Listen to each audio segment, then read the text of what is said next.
decentraLIVE.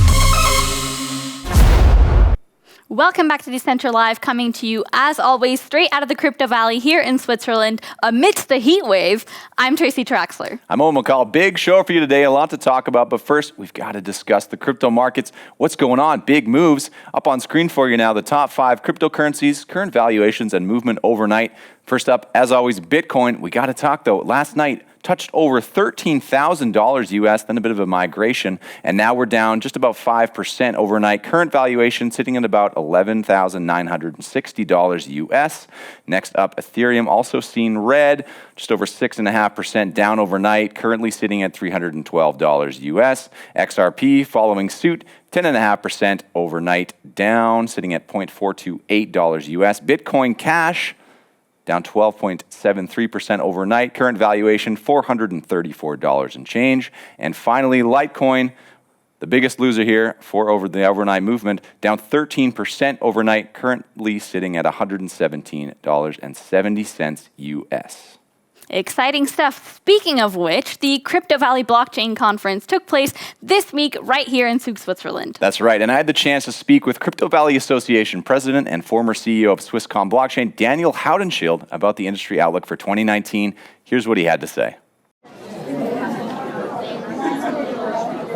I think it'll go down in history as this is when people started stopping to think of the hype and the nonsense and starting to get around the real applications. So I think you see things like Libra's movement in Geneva, and you think, wow, what a surprise, right? But in reality, these guys have had 40 engineers working on blockchain in Palo Alto for 2 years, right? And none of these things are surprises, right? The people that have been sort of strongly looking at blockchain and working with it all through the hype cycle, not really caring what the Bitcoin price was. Those guys are now 3 years in, right? And they are starting to come into the market with adoption protocols that are getting fruition, and that's really encouraging, right? So they might have shifted a little bit in their journey, but now we're really seeing blockchains come to life and adoption happening, and that's a great thing. Some interesting insights there. Now, an exciting news story straight out of Malta. Last Sunday, Prime Minister Joseph Muscat revealed in an interview with One Radio that the Maltese government will require every rental contract for property to be registered on the blockchain. Muscat explained that in doing so, rental contracts will gain an added layer of security via a tamper-proof ledger that restricts access to authorized personnel. The new stipulation was reportedly approved by the Cabinet and the Office of the Prime Minister after a prolonged consultation with blockchain experts and lawmakers. According to Muscat, the so-called blockchain island hopes that this move will help demonstrate the added value of blockchain as a technology to the greater public by applying it to something they rely upon in their daily lives. Now, the exact details of this new rent reform will be shared in the coming days. What is clear in the meantime, however, is that the Maltese government remains committed to making serious stride towards widespread blockchain integration.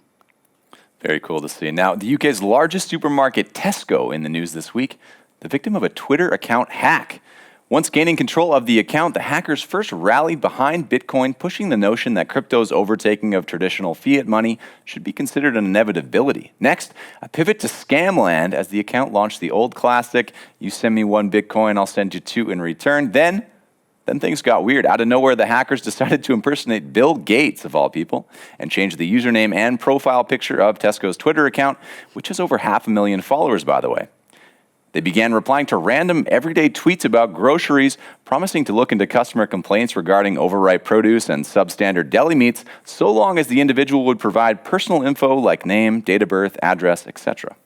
Now, the whole thing only lasted a few hours, and Tesco was able to wrestle control back of the Twitter account. Basically a no harm, no foul situation here, as no Bitcoin was sent to the wallet listed in the attempted scam, and the offending tweets were swiftly deleted by the supermarket giant immediately after they retook control of the account.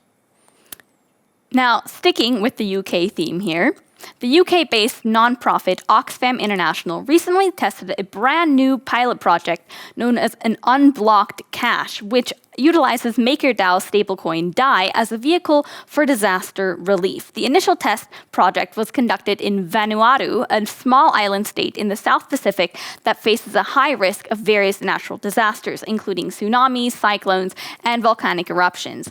Now, Oxfam launched the test project in cooperation with Consensus and Australian tech company Sempo. How does it work? Well, as part of the project, Oxfam distributed tap and pay cards to some 200 residents in the villages of Pango and Melemat on the island of Efate. Each card was preloaded with roughly 4,000 Vatu, or approximately $50 worth of DAI, and could be used to make payments at some 32 vendors, including local stores and schools. Now, in turn, the vendors received Android smartphones containing an app that allowed them to accept DAI payments and redeem DAI for fiat currency via Sempo and a number of other crypto exchanges. According to Oxfam, the project was inspired by the frustrations encountered during previous relief efforts that had taken the form of cash distributions, which subjected villagers to lengthy ID checks and bank visits in order to access funds. Unblocked Cash thus aims to provide a better alternative to the previous hour-long onboarding process. Sempo had already conducted a similar test in places like Beirut, Akkar, Iraqi Kurdistan, and Athens over the course of last year. With that said, it'll be interesting to see what other projects spring up in the coming months as the interest for blockchain within the nonprofit sector continues to gain momentum. You know, it's true. An hour-long onboarding process in the midst of a natural disaster, I mean, that's not going to work. People Seems need that like money overkill. right now, you know? Well, there are some incredible combinations and collaborations out there. We've got John Lennon, Paul McCartney, peanut butter and jam, spaghetti and meatballs. The list goes on. Well, a newcomer to the scene could take things to new heights. That's right, marijuana and blockchain. Indeed, a collaboration between Panamanian company TheraCan and Vancouver-based True Trace Technologies aims to access and map the molecular makeup of specific strains of marijuana and throw that data onto the blockchain, creating a DNA tag. Further, the venture is looking to control global supply chains and looks to create a system which can prove the legality and provenance or history of any number of marijuana-based products. The plan here is to create a live interactive map which will allow consumers to trace their products throughout the lifespan. Now, finally, a way to make sure that that granddaddy super silver haze kush that you're smoking is, in fact, the legitimate one and not just some cheap imposter. About time. Now, let's check on something that's happening right here in our own backyard. In its recently released annual report, the Bank for International Settlements, or BIS, headquartered in the Swiss city of Basel, by the way, expressed concerns over the expansion of the financial space to accommodate tech firms like Facebook, Alibaba, Amazon, Google, and Tencent. The new report examines the various risks and challenges posed by the entry of these tech giants and fears that these firms are set to benefit from both their incredibly large customer bases as well as their efficient data network activities loops. According to the report, big tech companies have the potential to quickly morph into systemically relevant financial institutions. BIS further argued that Facebook's Libra project, for example, demonstrated the need for a comprehensive approach on financial regulation, competition policy, and data privacy. The report therefore calls on regulators to ensure a level playing field between big tech and traditional financial institutions, such as banks, by taking into account the wider customer bases, access to information, and broad-ranging business models associated with big tech companies. Now, of course, Facebook's Libra project has already faced some heavy criticism from US lawmakers like Maxine Waters, and France recently moved to create a task force with fellow G7 nations to examine the potential issues and risks associated with the launch of Libra. Now, with BIS joining what seems to be a growing chorus of concern, it'll be interesting to see whether tech companies can carve out a place within the financial industry. You know, for all the potential pitfalls of the Libra project, you got to hand it to Marky Mark and his funky bunch of engineers for bringing the notion of crypto payments to the masses. Absolutely. I think we're bound to see an uptick in public interest for blockchain as a technology as a whole, which of course is exciting for everyone in this space. Absolutely. Now, we just talked about the Bank for International Settlements. Going to keep the theme of international bodies going here. The Financial Action Task Force, or FATF, the international body tasked with outlining policy to target money laundering and terrorist financing, recently released a new set of recommendations late last week addressing the crypto space, specifically so-called virtual asset service providers, VASPs for short. So who or what exactly is a VASP? Well, the most obvious is crypto exchanges, though it looks like a label could be applied to a whole range of businesses operating in the crypto space. Now, these new recommendations are pretty radical and not in the cool 80s surfer way. No, they're radical in that among a host of other things, they propose that crypto businesses and exchanges capture and transmit sensitive user data between each other when crypto transfers are executed. What kind of data or information is needed to be recorded? Well, it's a little more than just your favorite color. Up on screen here is a quote taken right from the recommendations themselves. We're going to need to see the originator's name, the sending customer. Secondly, the account number where the account is used to process the transaction, so that's your crypto wallet. Third, the originator's physical geographical address or national identity number or customer identification number, something that uniquely identifies the originator and his or her relationship to the ordering institution or date and place of birth. Next up, the beneficiary's name will need to be recorded and transmitted. And finally, the beneficiary account number, where such an account is used to process the transaction, so the receiving wallet as well. Basically, what it comes down to is that the FATF is urging countries to apply the same regulations to crypto operators that they do currently to international banks, which send customer money between each other.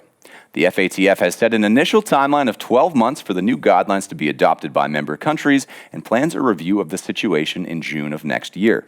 Now, it's important to note that, well, FATF guidelines are not in and of themselves binding. Failure to integrate them into domestic financial policy can leave countries blacklisted on the international stage, creating potentially devastating economic effects. So what spurred this latest round of guidelines? Well, the FATF has said that, quote, the threat of criminal and terrorist misuse of virtual assets is a serious and urgent issue.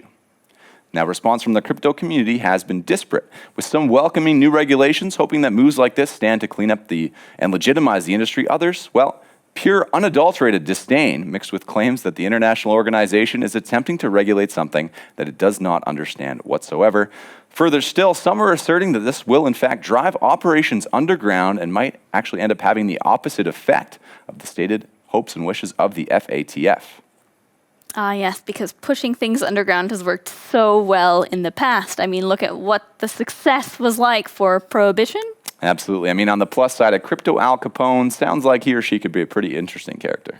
Absolutely. I guess we'll have to wait to see how it turns out. We'll have to wait and see, exactly. But until then, remember to keep it locked to decentraLIVE. We're going to be breaking down all the latest and greatest stories in crypto and blockchain right here for you. And as always, make sure to check us out on social media. So follow us on Twitter, Instagram, Facebook, YouTube to make sure that you stay up to date. Absolutely. Thanks so much for watching. We'll see you again soon.